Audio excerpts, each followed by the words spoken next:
Hello, this is Dr. Oz. Today I would like to give another example of linear programming.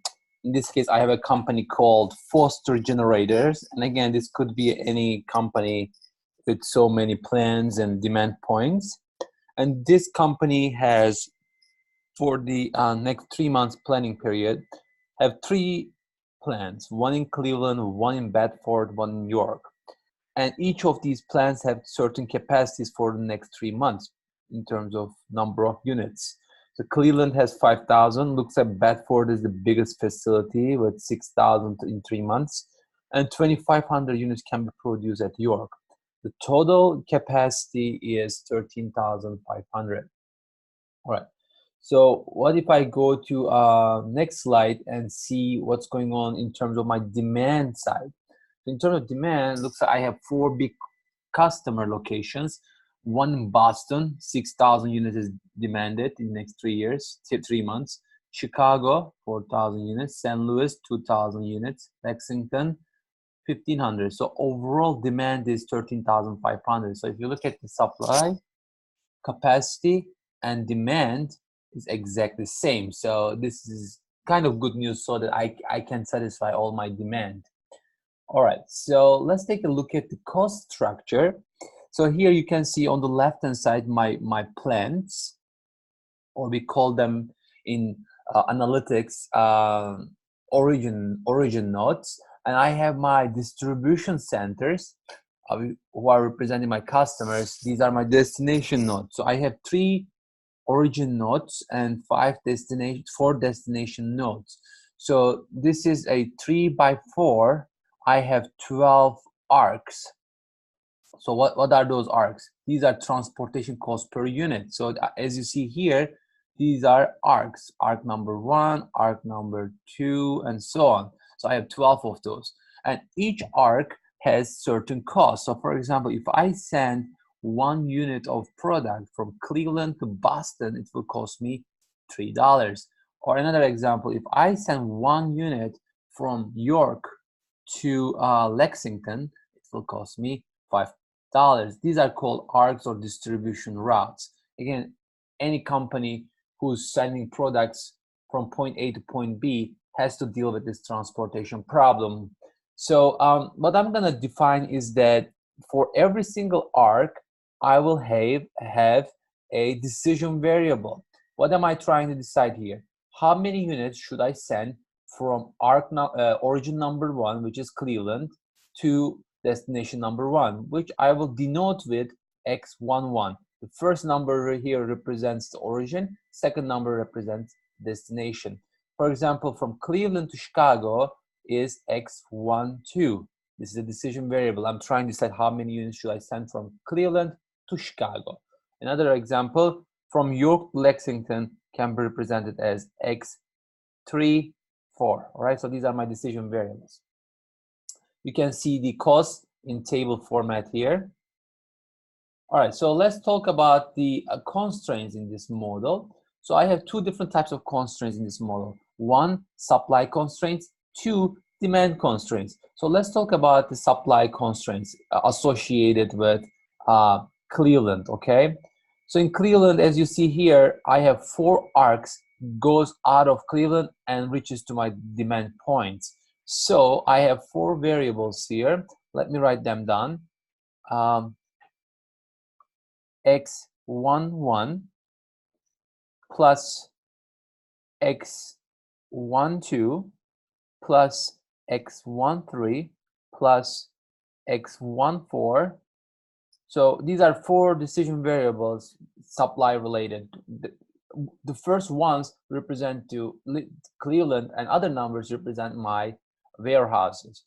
And these numbers, when I add them up, these transportation quantities should be less than or equal to my Cleveland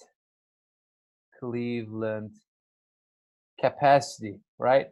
And that is given to me as 5,000 units. I cannot send more than 5,000 units from Cleveland.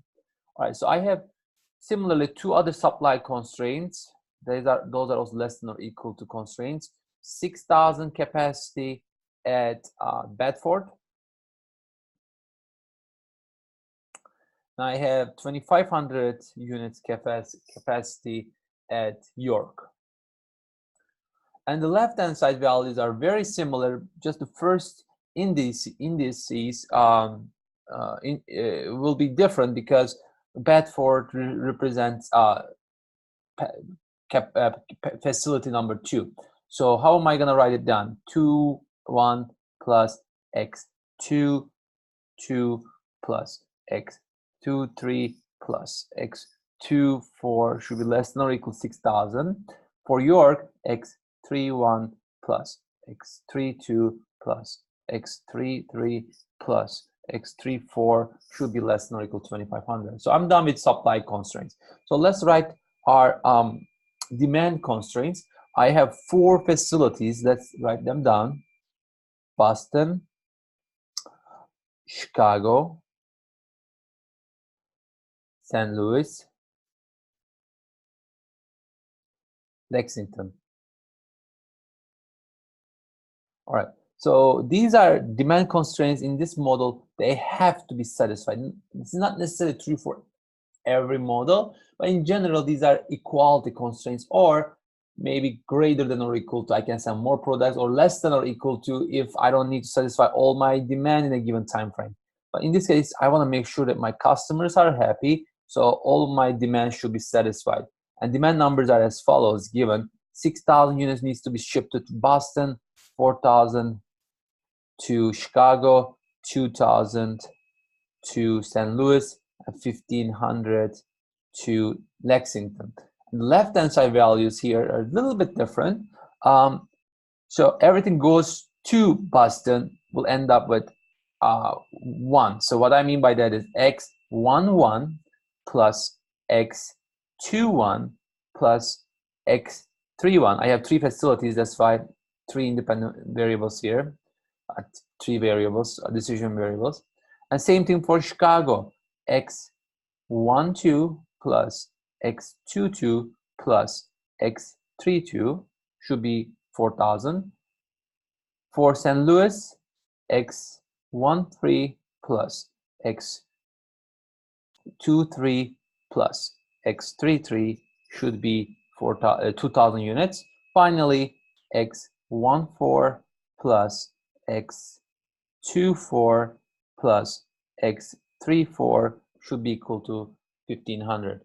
So these are my constraints. As you see here, I have 7 constraints, and I have total of 12 different variables, decision variables. So in summary, let's write our model here. This is a minimization problem. I'm trying to minimize the cost, which is transportation cost in this case. I need to remember the coefficients. It cost me $3 from, let's take a look at it, from Cleveland to Boston. So $3 times x11 plus $2 from x12 plus $7 times x13 plus $6 times x14 plus $6 x21 plus $6 per unit, so $5 per unit for x22 plus $2 for x23 plus $3 for x24 plus $2 for x31, right? Plus $5 for x32 plus $4 for x33, and finally $5 per transfer of unit from origin node 3 to destination 4. So I have 12 decision variables. I multiplied with their coefficients.